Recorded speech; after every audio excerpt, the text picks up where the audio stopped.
అరే తక్కువయ్యి కానీ అసలైంది వెయ్యి. MDH కాశ్మీరీ ఎర్ర మిర్చి పౌడర్.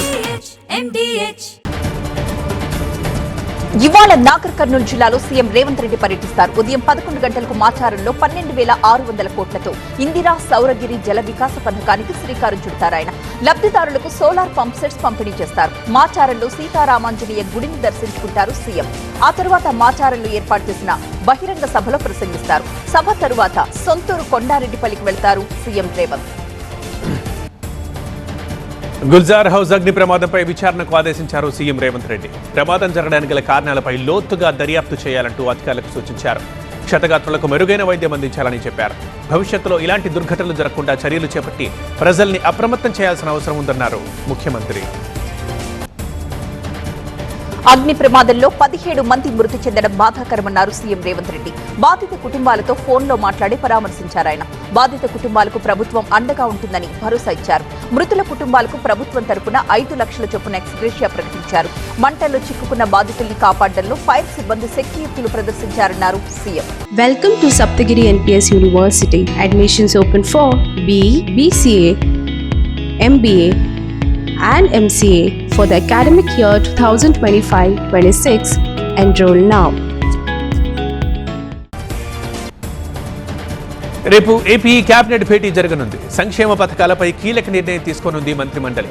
ఇప్పటికే జూన్ 12న అన్నదాత సుఖీభవ, తల్లికి వందనం అమలు చేసేందుకు ప్రభుత్వం కసరత్తు చేస్తున్నట్టు తెలుస్తోంది. మొన్న కర్నూలు జిల్లా పర్యటనలో ఆగస్టు 15 నుంచి మహిళలకు ఫ్రీ బస్సు పథకం అమలు చేస్తామని హామీ ఇచ్చారు సీఎం చంద్రబాబు.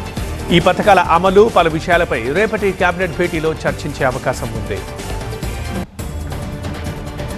మహానాడుకు కడప నగరం సర్వాంగ సుందరంగా ముస్తాబోతోంది. నేటి నుంచి పూర్తి స్థాయిలో పనులు ప్రారంభం కాబోతున్నాయి. ఈ నెల 27 నుంచి 3 రోజుల పాటు మహానాడును ఘనంగా నిర్వహించడానికి టీడీపీ కసరత్తు చేస్తోంది. విశాఖ డిప్యూటీ మేయర్ ఎంపికపై ఉత్కంఠ నెలకొంది. ఇవాళ ఉదయం 11 గంటలకు విశాఖ మున్సిపల్ కౌన్సిల్ సమావేశం జరగనుంది. ఇప్పటి వరకు అభ్యర్థి ఎవరు అన్న దానిపై ఇంకా క్లారిటీ రాలేదు. టీడీపీ నుంచి 3 నేతలు పోటీ పడుతుండగా డిప్యూటీ మేయర్ జనసేనకి ఇవ్వాలని ఆ పార్టీ కార్పొరేటర్లు పట్టుబడుతున్నారు. ఇవాళ విశాఖలో పర్యటిస్తారు మంత్రి అచ్చెన్నాయుడు. ఉదయం 10 గంటలకు ఫిషింగ్ హార్బర్ ని సందర్శిస్తారు. ఆయన మత్స్యకారులతో ముఖాముఖి నిర్వహిస్తారు. సముద్రంలో ఆర్టిఫిషియల్ రిఫ్స్ ప్రారంభిస్తారు మంత్రి. ప్రపంచ యోగా దినోత్సవ వేడుకలకు విశాఖ సిద్ధమవుతోంది. ఈ కార్యక్రమాన్ని అత్యంత ఘనంగా నిర్వహించేందుకు ఏర్పాట్లు చేస్తున్నారు. ఈ నెల 21న విశాఖ వేదికగా ఈ కార్యక్రమం జరగనుంది. 5 లక్షల మంది భాగస్వామ్యమయ్యేలా కార్యాచరణ సిద్ధం చేస్తున్నారు అధికారులు. ఆర్కే బీచ్ నుంచి భీమిలీ బీచ్ దాకా అన్ని చోట్ల యోగాసనాలు చేసేలా ఏర్పాటు చేశారు. నకిలీ పట్టాలు సృష్టించిన కేసులో గన్నవరం మాజీ ఎమ్మెల్యే వల్లభనేని వంశీ బెయిల్ పిటిషన్పై ఇవాళ నూజివీడు కోర్టులో విచారణ జరగనుంది. నూజివీడు కోర్టులో ఇప్పటికే పీటీ వారెంట్ ని దాఖలు చేశారు హనుమాన్ జంక్షన్ పోలీసులు. నైరుతి రుతుపవనాలు వేగం పుంజుకున్నాయి. ఈ నెల 24న కేరళని తాకనున్నాయి. 26న రాయలసీమ, 29 నాటికి కోస్తాంధ్రలోకి ప్రవేశిస్తాయని వాతావరణ శాఖ తెలిపింది. ఇప్పటికే ఏపీలో వారం రోజుల పాటు వర్షాలు కురుస్తాయని ఐఎండీ హెచ్చరించింది. మరోవైపు అండమాన్ నికోబార్లో రుతుపవనాలు విస్తరించాయి. ద్వారపూడి ఘటనపై స్పందించారు హోంమంత్రి వంగలపూడి అనిత. చిన్నారుల మృతిపై దిగ్భ్రాంతి వ్యక్తం చేశారు. ఆడుకునేందుకు కారులోకి వెళ్లి ఊపిరాడక 4 చిన్నారులు మరణించడం బాధాకరమన్నారు అనిత. వారి కుటుంబానికి ప్రగాఢ సంతాపం తెలిపారు. విశాఖ స్టీల్ ప్లాంట్ లో అగ్ని ప్రమాదం జరిగింది. BF2లో లాటిల్ కి రంధ్రం పడడంతో ద్రవ ఉక్కు నేల కార్పాలైంది. దీంతో మంటలు చెలరేగాయి. వెంటనే అప్రమత్తమైన ఫైర్ సిబ్బంది ఆ మంటల్ని ఆర్పడంతో పెను ప్రమాదం తప్పినట్లయింది. కర్నూలు జిల్లా అమృతపురంలో గత నెల 25న జరిగిన వెంకటేష్ హత్య కేసును ఛేదించారు పోలీసులు. ఎట్టకేలకు నిందితుడు సోమన్నను అరెస్ట్ చేశారు. పరారీలో ఉన్న సోమన్నని రాత్రి అదుపులోకి తీసుకుని రిమాండ్కు తరలించారు. పత్తికొండ డీఎస్పీ ఆధ్వర్యంలో కేసు నమోదు చేశారు. హత్యకు ఉపయోగించిన వేట కొడవలిని స్వాధీనం చేసుకున్నారు. పెద్దపల్లి జిల్లా సుల్తానాబాద్లో మద్యం ప్రియులు ఆందోళనకు దిగారు. మద్యం ధరలు పెరగడంతో రాత్రి 8 గంటలకే వైన్ షాపులు క్లోజ్ చేయడంపై ఆగ్రహం వ్యక్తం చేశారు. వైన్ షాప్లో పాత స్టాక్ ఉన్నప్పటికీ ఇవాల్టి నుంచి ఎక్కువ ధరలకు అమ్ముకునేందుకు ముందుగానే షాప్ క్లోజ్ చేశారంటూ ఆరోపించారు. వైన్ షాప్ ఓనర్లు ఇష్టారాజ్యంగా వ్యవహరిస్తున్నారంటూ మండిపడ్డారు. కేంద్ర మంత్రి ప్రహ్లాద్ జోషిని మర్యాదపూర్వకంగా కలిశారు TTD chairman BR Naidu. Sri Padmavathi అతిథి గృహంలో కేంద్ర మంత్రికి శ్రీవారి శేష వస్త్రాన్ని కప్పి తీర్థ ప్రసాదాల్ని అందజేశారు. పలు విషయాలపై చర్చించారు. చైర్మన్ తో పాటు బోర్డు సభ్యులు భానుప్రకాష్ రెడ్డి, నరేష్ కేంద్ర మంత్రిని మర్యాదపూర్వకంగా కలుసుకున్నారు. భారత త్రివిధ దళాలకు మద్దతుగా జమ్మలమడుగులో తిరంగా యాత్ర నిర్వహించారు. ఈ ర్యాలీలో ప్రభుత్వ విప్ జమ్మలమడుగు ఎమ్మెల్యే ఆదినారాయణ రెడ్డి పాల్గొన్నారు. నాగలకట్ట సెంటర్ నుండి పాత బస్టాండ్ మీదుగా గంగమ్మ దేవాలయం దాకా ర్యాలీ చేరింది. పెద్ద ఎత్తున యువత పాల్గొన్నారు. ఈ ర్యాలీలో సేఫ్టీ టూరిజంలో భాగంగా హైదరాబాద్లోని కమాండ్ కంట్రోల్ సెంటర్ని విజిట్ చేశారు మిస్ వరల్డ్ కంటెస్టెంట్లు. ఇంటిగ్రేటెడ్ కమాండ్ కంట్రోల్ సెంటర్ సందర్శనలో ఉమెన్ సేఫ్టీ సహా పలు కార్యక్రమాలను మిస్ వరల్డ్ కంటెస్టెంట్లకు వివరించారు అధికారులు. తర్వాత సచివాలయాన్ని సందర్శించి తెలంగాణ తల్లి విగ్రహానికి పుష్పాంజలి ఘటించారు. కేరళ కాళికట్ కొత్త బస్ స్టేషన్లోని టెక్స్టైల్ షోరూంలో భారీ అగ్ని ప్రమాదం. 3 అంతస్తుల షోరూం మొత్తం కూడా మంటల్లో చిక్కుకుపోయింది. రంగంలోకి దిగిన ఫైర్ టీం 4 గంటలకు పైగా శ్రమించి ఆ మంటల్ని అదుపులోకి తీసుకొచ్చారు. పాకిస్తాన్తో కాల్పుల విరమణ అవగాహనకు ముగింపు తేదీ లేదని భారత ఆర్మీ ప్రకటించింది. ఈ నెల 10న ప్రకటించిన కాల్పుల విరమణ అవగాహనే కొనసాగుతుందని స్పష్టం చేసింది. 10న జరిగిన డీజీఎంఓ స్థాయి చర్చల్లో తీసుకున్న నిర్ణయానికి కాల పరిమితి లేదంటూ క్లారిటీ ఇచ్చింది భారత ఆర్మీ.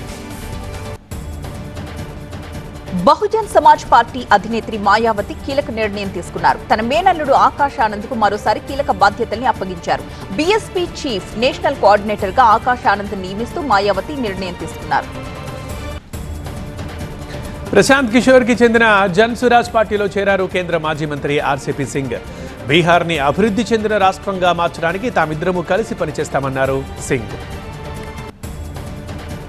మహారాష్ట్రలో భారీగా బంగారాన్ని పట్టుకున్నారు కస్టమ్స్ అధికారులు. ముంబై ఎయిర్పోర్ట్ లో 5 కోట్ల విలువైన 5 కిలోలకు పైగా ఉన్న బంగారాన్ని స్వాధీనపరుచుకున్నారు. బంగారం తరలించిన 2 ఎయిర్పోర్ట్ సిబ్బందిని అదుపులోకి తీసుకుని విచారిస్తున్నారు. కర్ణాటకలోని దక్షిణ కన్నడ జిల్లా ధర్మస్థలానికి చెందిన పంజాబ్ యువతి మృతి విషయంలో మిస్టరీ వీడింది. సర్టిఫికెట్ తీసుకున్న తర్వాత కాలేజ్ బిల్డింగ్ 3వ అంతస్తుపై నుంచి కింద పడి చనిపోయినట్లు పోలీసులు ప్రాథమికంగా నిర్ధారించారు. పాకిస్తాన్ కి $1 బిలియన్ నిధులు మంజూరు చేయడానికి IMF పలు షరతులు విధించింది.